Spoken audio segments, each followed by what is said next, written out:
Has your MRI report been reported as cervical myelopathy or spinal cord edema or spinal cord myelomalacia? There are a lot of patients who come to us with MRI reports telling us all these conditions, although they mean the same thing. And the patients normally have imbalance of gait, difficulty in using their hands, difficulty in walking, stiffness in the arms and the legs, and sometimes problem with passing urine and passing the motion. And I'm amazed when these patients ask me, can they be treated without surgery? The first thing I tell my patients is to not ask this question. Rather, ask the question whether they can be treated completely and permanently. Why? Because cervical myelopathy is one such condition in which the spinal cord, which is coming from the brain and going all over the body, is compressed and is swollen because it's not able to get a proper blood supply. In such patients, sometimes when they receive steroids in multiple forms, in the form of Ayurvedic treatment, homeopathic treatment, traditional medicines, or sometimes from the allopathic doctors, they do get relief because steroids help to decrease the swelling of the cord. But that does not take away the compression that's happening on the cord itself. And because of this, the slow recovery, the small amount of recovery that the patients see, they get hopeful that they can get complete treatment without a surgery. And this is the biggest drawback of patients who are not inclined towards getting the right treatment for cervical myelopathy. Cervical myelopathy is one such condition in which the earlier the treatment, the better it is.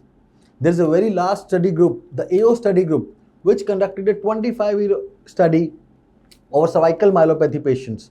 And they had just one conclusion.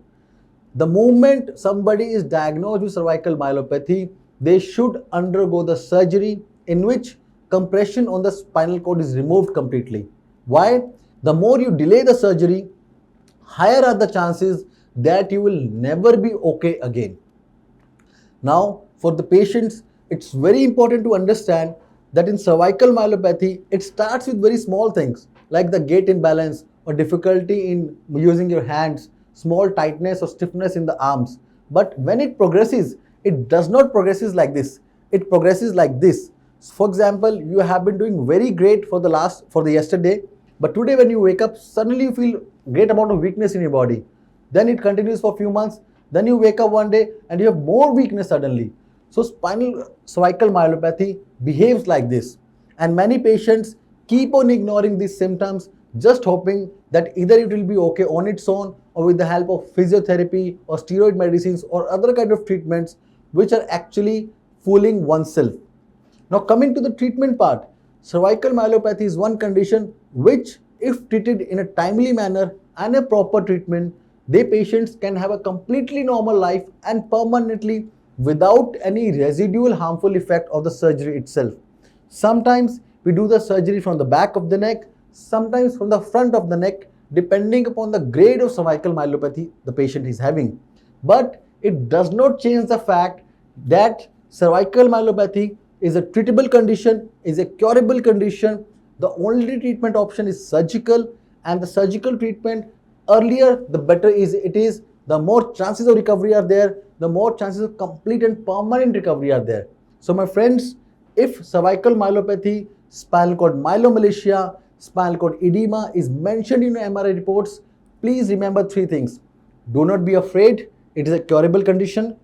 Do not try medicinal treatments, non-surgical treatments, because they are going to do a lot of harm to you in long term.